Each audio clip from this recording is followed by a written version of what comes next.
నమస్తే అండి. నా పేరు బైరెడ్డి భాస్కర్ రెడ్డి. మా ఊరు వెలిశాల, తిరుమలగిరి మండల్, సూర్యాపేట జిల్లా. నేను ముఖ్యంగా ముఖ్యమంత్రి యనమల రేవంత్ రెడ్డి గారికి మరియు మీనాక్షి నటరాజన్ గారికి, మరియు మహేష్ కుమార్ గౌడ్ గారికి, ఎమ్మెల్యే గారికి, మా ప్రియతమ నాయకుడు మా మందల శ్యామల్ గారికి, ఎంపీ శ్యామల కిరణ్ కుమార్ రెడ్డి గారికి, మా జిల్లా ఇన్ఛార్జ్ మంత్రి అడ్లూరు లక్ష్మణ్ గారికి, వ్యవసాయ శాఖ మంత్రి తుమ్మల నాగేశ్వరరావు గారికి, ముఖ్యంగా మా జిల్లా మంత్రివర్యులు ఉత్తమ్ కుమార్ రెడ్డి గారికి, వెంకరెడ్డి గారికి నా విన్నపం ఒకటే.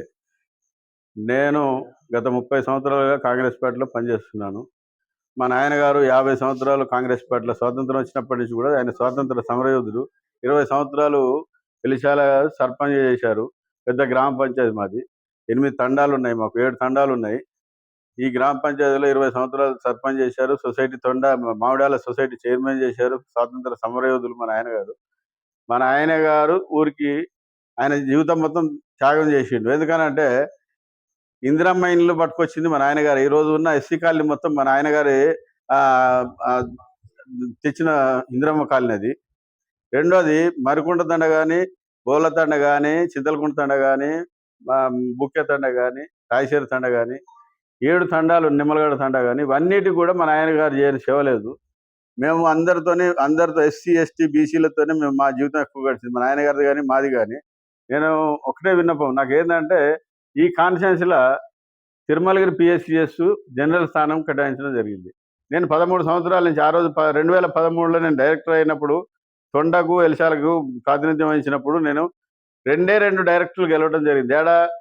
మా తిరుమలగిరి సొసైటీలో కాంగ్రెస్ నుంచి 2 డైరెక్టర్లు గెలవడం జరిగింది. దాంట్లో నేను ఒకడిని, ఇంకొకటి పుల్లయ్య అని చెప్పేసి మొలకపూర్ పుల్లయ్య, మేము ఇద్దరమే గెలవడం జరిగింది. మిగతా మొత్తం టీఆర్ఎస్ గెలుచుకోవడం జరిగింది. ఆ రోజు జగదీశ్వర రెడ్డి గారు నజర్ పెట్టి ఆ రోజు ఆ సొసైటీని దక్కించుకోవడం జరిగింది. దాంట్లో నేను ఒక డైరెక్టర్ని కాంగ్రెస్ పార్టీకి ప్రాతినిధ్యం వహించాను.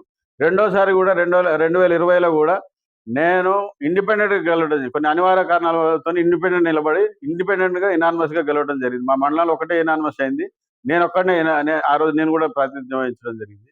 ఈరోజు నేను ఒక్కటే విన్నపించుకునేది ఏంటంటే, ముఖ్యమంత్రి గారు కానీ, మా ఎమ్మెల్యే గారు కానీ, మంత్రులకు కానీ, మా ఎంపీ గారు కానీ, నేను ఈ వ్యవసాయ శాఖ మీద మా పిఎస్సిఎస్ మీద నాకు కొద్దిగా పట్టు ఉన్నది. పట్టు అంటే మేమేం కరప్షన్ చేసిన వాళ్ళం కాదు. కొద్ది ఇబ్బందులు ఉన్నా కూడా దాన్ని మళ్ళీ లాభాల బాటలు పట్టుకొచ్చిన వాళ్ళం మేము. కాబట్టి ఏంటంటే నేను ఆ చైర్మన్ పదవిని ఆశిస్తున్నాను.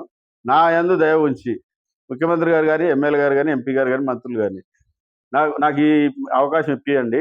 నేను ఇంకొకటి ఏం చెప్తున్నానంటే, లేదు ప్రతి విలేజ్లలో డైరెక్టర్లు, సర్పంచుల్ని, వార్డు మెంబర్లను, ఉప సర్పంచులు అందరిని కనుక్కోండి. బైరెడ్డి రామారెడ్డి ఎట్లాంటి వాడు, బైరెడ్డి భాస్కర్ రెడ్డి ఎట్లాంటి వాడు అని చెప్పి కనుక్కోండి. కనుక్కున్నాకనే నాకు ఈ పదవి ఇప్పించమని చెప్పేసి అందరికీ విన్నపం.